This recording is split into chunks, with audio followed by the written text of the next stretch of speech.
Hello guys, and welcome to a new Wargame video today by me, Vulcan. Today I wanted to touch on some of the advanced basics of this game, basically how to play the game. I'm going to go into an AI game and just show you around the basics of it. Not going to really try and beat it, I might do in the end, but it's more of a tutorial that I wouldn't otherwise be able to show you unless I played against AI, because if I played against people then they're going to try hard to kill me, which would be kind of annoying if I'm trying to show you like forest tactics and stuff like that. So anyway, I'm going to go to solo. I'm going to go to play against AI. It's like in the very top. Often a lot of people miss it, and you can play against AI to practice, and I would say it's a reasonable way of doing stuff, but honestly players are much better than AI, so just go for AI if you don't really have anyone to practice against, which is normally, it doesn't happen very often. You can just make a 1v1 game and get somebody in. But this is like my normal setup. You got 1,500 points, 1,500 points to achieve, so the game doesn't take too long. Time limit of 40 minutes, but you never normally reach that with a points to achieve of 1,500. The type of the game doesn't really matter. Just depends on what you prefer. Then you've got my deck. I'm going to take the British deck because, wow, it's a fun deck and it'll get me started. So Hell's Highway is like the default 1v1 map, and the mode Destruction, well, that's basically like, you can see that you have to capture the control points to get points, and then you can use those points to bring in units, and when an enemy kills your unit, he gets the equivalent of that unit in points. So it's kind of a bit of a weird thing, but I'll discuss it more in a bit. You got Siege mode. These are, I haven't actually played this yet, I don't think, so I wouldn't actually know about that. Economy mode, actually no, Siege mode is where you have a central place and you have a certain amount of points, and then you have players around you and they all like siege your location and you got to defend it until the end of the game or whatever. Then you've got economy mode. This is quite a strange one. You kind of spend the victory points, so like you have a certain amount of points, supply points, when you start, and then if you spend them it takes it off your score. It's quite a weird one. Then you've got the conquest, which is basically there's loads of segments around the map and whoever captures the most wins basically at the end of the match, or whoever gets to the victory condition quick enough. But they're all really kind of unbalanced game modes, I would say. Destruction's the best one. Anyway, I'm just going to launch this game now, and we'll play against this AI and just basically see what the basic game mechanics are. Okay guys, before I start the game, I just wanted to go over something that I forgot to mention in the last video, and that's in the options tab of the main menu. Go into the options tab. By default the show production menu is off. Turn it on and it'll be very helpful, because the bar at the top isn't always there like it is in my video will be. So instead of you having to click on your supply points to open the menu, it will always be there for quick clicking. So when you come into the game, you'll see that you start with your bar across the top. This is basically all of your different types of units. So you've got your logistic units, your infantry, supply, tanks. Oh, that's support, not supply. Tanks, recon, vehicles, and helicopters. Now down here you start with an FAB and an M151A1 command if you start as NATO, and you start with a similar vehicle on the, I think it's a UAZ on the pack side. Basically, most games you'll want to keep your FOB. I don't actually have an FOB on my deck, so I always keep the one you start with. Sometimes I'll accidentally delete it, but that's just, I don't know why. It's just habit, I guess, because I've tried to delete this and it's just deleted that instead. But basically you can move these around. You just click on left click and you can place them where you want. So I'm going to place that in the forest because it'll keep it protected, because RT can destroy these. Then with my command vehicle, what I'm going to do is I'm going to place down a command vehicle that I want, so an armoured one, which is a lot better, and then I'm going to right click on the M151A1 command and it will delete it. So if you want to delete a unit, you can literally just right click it and it will go away. So that's the first thing you want to know. And you never really want to use unarmored command vehicles, so I always make sure I have at least like 4 command vehicles on my deck, which I can use at any time. I would never recommend doing this though, starting with 4, so I'm not going to do that. I normally start with like 2, because that's like a reasonable amount. And if you see, basically you start with 1,500 points plus the FOB and the 1 command vehicle, so that's like 300 extra points. So if I deleted this FOB, it would add 100 points, which would put me to 1,570 points, which I can then spend on everything. So you can delete your first units to get more points for like a rush, say, or something like that. But that's just sort of a bit of an advanced thing to do, so don't worry about it too much. Anyway, what you want to do is just get some, I'm just going to get some random units for now and talk about reinforcements. So I'm going to get some Fusiliers and Spartans. These are British infantry in the Spartan APCs, which are I think the fastest APCs. Then you can get, I think actually they might be a little bit slower. Yeah, they're like 10 kilometers slower than the Thuks. I'm also going to get some recon just to show the line of sight stuff going on. I'm going to get an air recon unit. Gonna get a couple of tanks. Let's get some challengers because they're uber cool, and we'll get some strikers as ATGM units.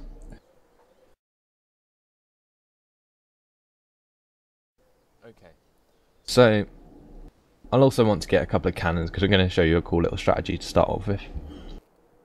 Right, so you've got the FOB here plus your units. Once you've sorted out what units you want on the battlefield, don't take too many. You want to save about, here I've done it a bit unrealistically, I would have taken normally about 1,300 points worth of units and kept about 200 points free for any anti-air, which you can get from the support bar. If you're wondering, I might actually bring in a couple of units of AA there, just in case. You know, never know what the AI is going to do. But basically, I'm going to show you how to conceal units and how line of sight and stuff works. It's a bit dodgy. It's not easy to explain either, so bear with me. So I'm just going to start the game now. You can see that we start off and my Sultan just captured this point because he's in this sector. If I move the Sultan at any point, the sector will become uncaptured until he stops again. So if I click stop in the bottom right, the unit will stop as quickly as possible, and then it will capture the point, and you see it goes blue once it's secured. Now there's a couple of movement types. You can use fast move, which is on the right down the bottom, and that will basically make the unit take the fastest route, which in this case would be something like a road. So you'll see the Sultan follows the road. So I'm just going to grab all my units and fast move to Bravo. And you'll see that actually maybe that's not the fastest route. Maybe this road is. So it's going to go up this road here, and you'll see that they'll follow all the vehicles will follow this road up to their location. Whereas helicopters just fly across because obviously they don't need to follow roads.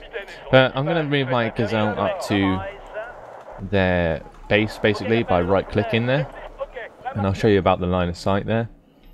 And what you can also do, instead of going fast move, you can also just right click on the location and it will go directly there.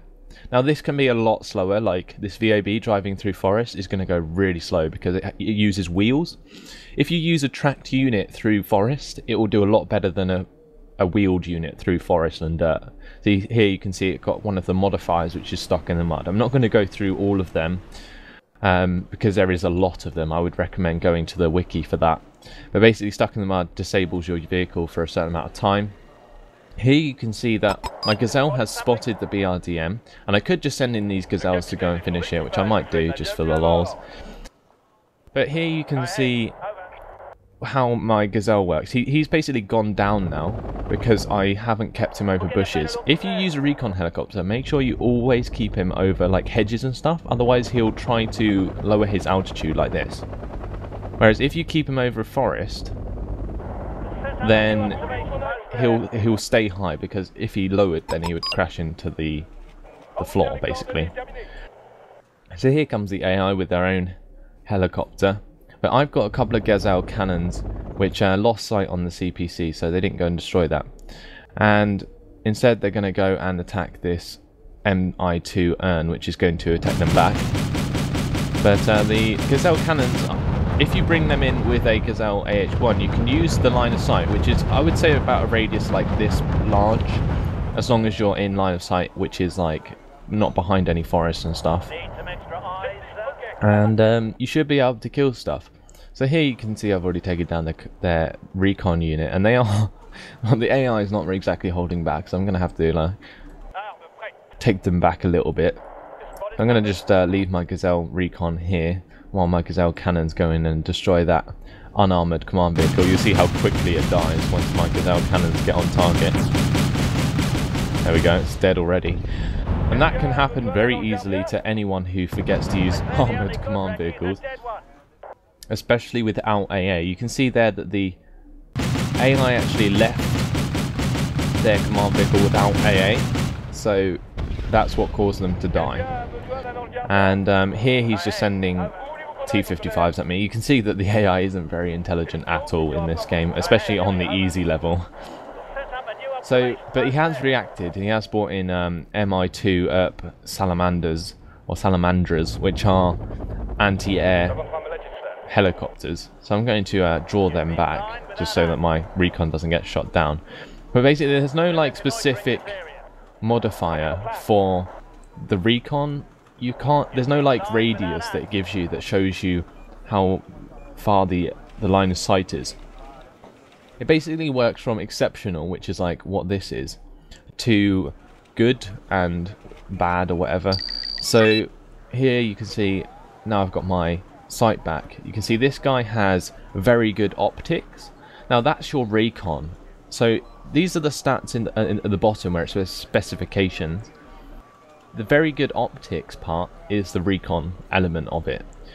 On the Gazelle recon helicopter, you can see it's exceptional. That's why it can see so far.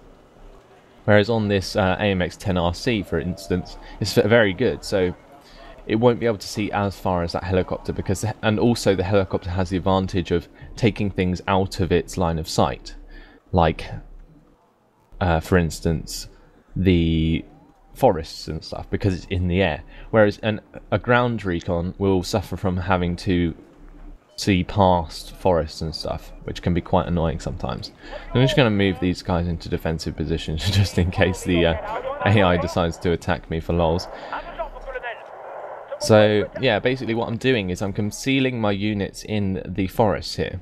So because the name is flashing, you see, that means that the unit is hidden and can't be seen. If that stops flashing at any point, it means that the enemy can see it.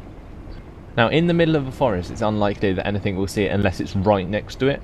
So if you're hiding a command vehicle, always keep it in the forest, because if you keep it out in the open and they come across with helicopters like I did, then they're going to get shot down very quickly, and it looks like they're actually attacking me. I better get my my stuff up here. I'm going to send my Gazelle cannons to go and take care of them, because even though they're anti-aircraft helicopters, they're not great, to be honest.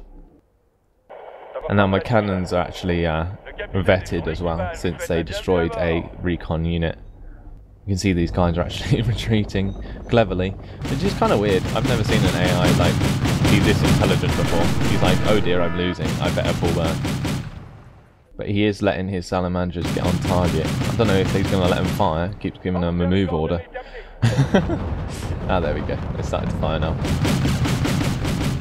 The Gazelle cannons though are a lot better than the salamanders. These are like the typical anti-air unit that you would use as NATO. I don't know what my Gazelle cannons are doing. They're just flying straight past them. They aim very quickly and they're very good for taking out enemy helicopters, as you can see. So anyway, you can see there the points are popping up as I'm destroying units. Now it says like plus 40 or whatever. That goes into your score. On the right side you can see 420 points. Now if I bring in, say, this ERC 90 Sandgate. It cost me 45. You can see the cost in the top right of the pop out. Then you click where you want it. It'll come in by the nearest reinforcement point, which is here for me. And then if the enemy destroys that, then it will give them 45 points. That's how it works. Now, there is a difference that can happen, and that is that if my units vet up, like they get more experience, then they're worth more to the enemy. Here you can see I'm actually having to defend right now because this guy is bringing in lots of BMP2s, which might actually hurt my challengers quite a lot. So I'm going to have to be very careful here. I'm going to unload these guys out there, VABs. Oh lord. This is pretty insane. The AI is actually spamming 80 gem units at me. That is not very fun. Okay.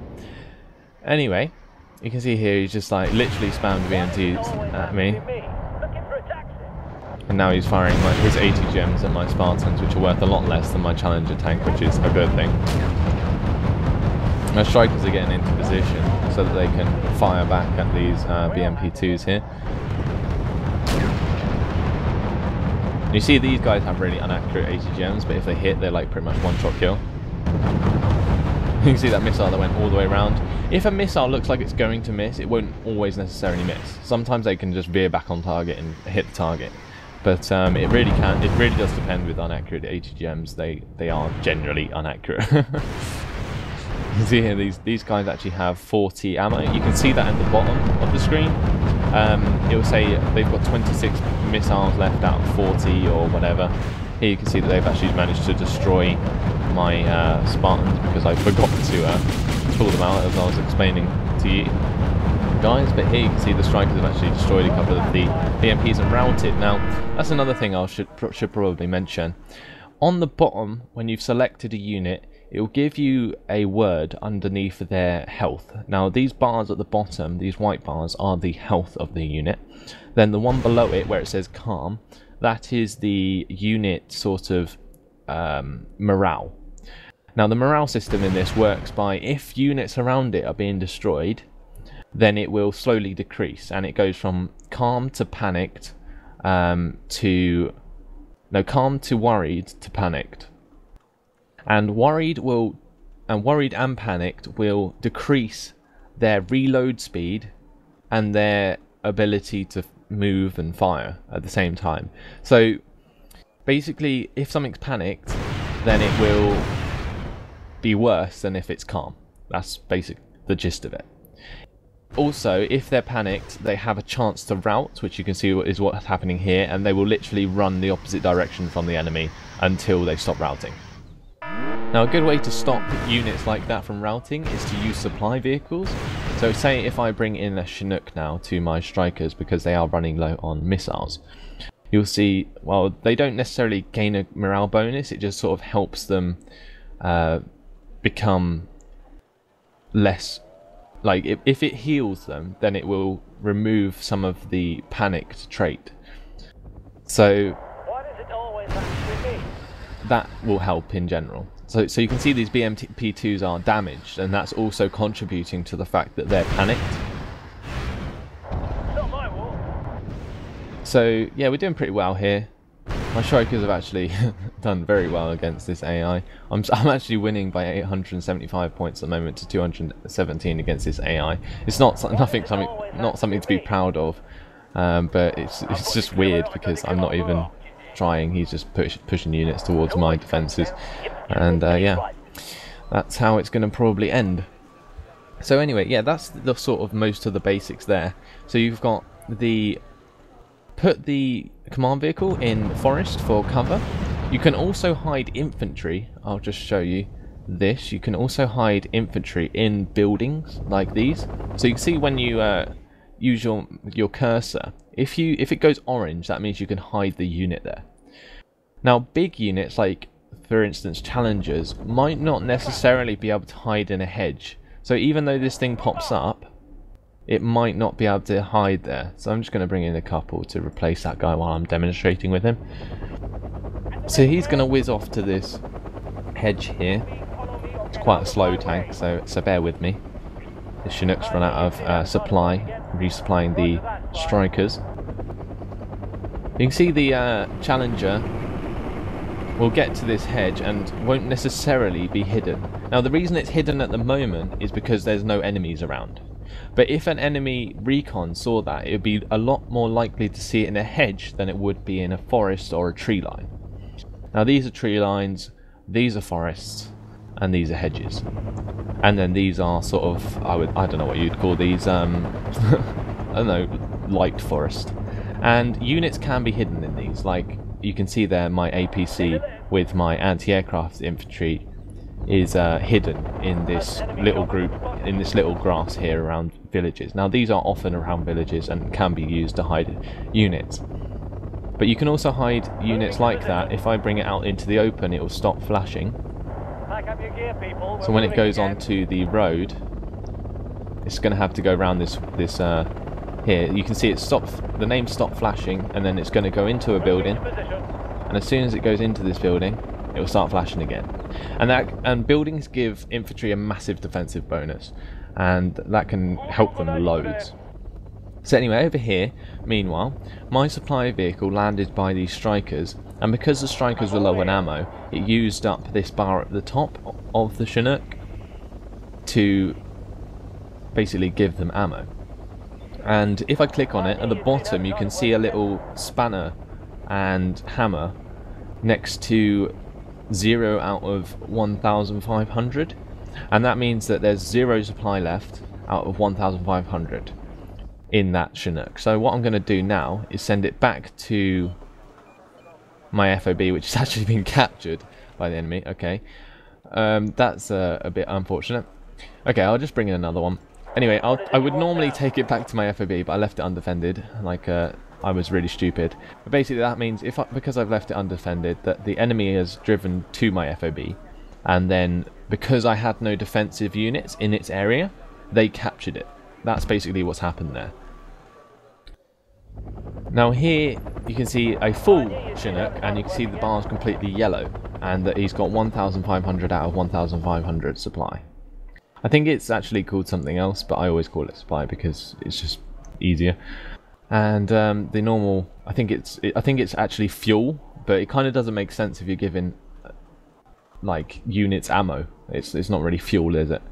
Anyway, once it lands, a helicopter will fly to a position, and if it's not a recon helicopter, it will land if it's not over anything. So like these guys haven't landed because they're over a town. I've done that on purpose so they don't land. But here you can see they do land if they are left for a certain amount of time. Also, if they are left, I think attack helicopters still hover. Let's just have a look. Unless they're near supply. If they're near supply, they will land automatically if they're hovering for a little while. So you can see here, because they're near the supply vehicle, they will land to repair and rearm. And as soon as they touch down, they will start to repair. And it's basically your job to make them take off again by right-clicking somewhere else. So I'm going to take them out of the supply radius and just test something quickly. So they're going to stop over this grass field here. Let's see if they land. Now you can zoom right in all the time. Yeah, you can see because they weren't over anything, they've lowered, they haven't necessarily landed. And this is what most of your helicopters will do unless they're in a supply radius, which is given out by that big yellow circle that appeared when he was reloading the striker. So yeah, that's pretty much the basics for now. So I'm basically going to go ahead and finish this battle now. Let's just bring in some tow missile units and stuff, something a bit epic to finish off. Not really sure how this is going to go. I don't actually know where the hell the enemy is because I haven't been reconning or anything, so it's pretty ridiculous. Anyway, hopefully it won't take too long to finish this game off. I am on 1,000 points, so that means I only have to get 500 points more to win, and then I'll go over the end screen. So let's just see how this goes. If it does take a bit too long, I might cut this bit out. Here you can see they're actually attacking me with SPW 40Bs. Are they? They're like light recon units. I don't know why they have loads of them in a big bunch. That doesn't make sense.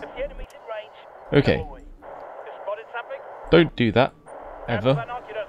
Here you can see I've got some Lynx toes. These are just here so that they can pick off all these units, which he's apparently spamming at me with T55s. Interesting. Okay. Well, I'm not too worried about that. I'm going to bring this Talenter back to the edge. Let's get some infantry to push down towards this command, or this FOB down here. Now, when you bring in a unit off the edge of the battlefield, it will automatically fast move, so it will follow the. It will automatically follow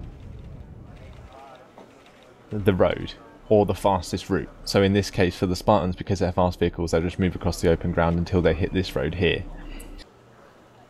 And basically, what I'm going to do now, I'll probably just quit now because it is taking a very long time. I don't really mind about losing, but yeah, so that's the basics here. You can see it gives you an overview. It was 2,000 points to achieve here, so I was nearly there.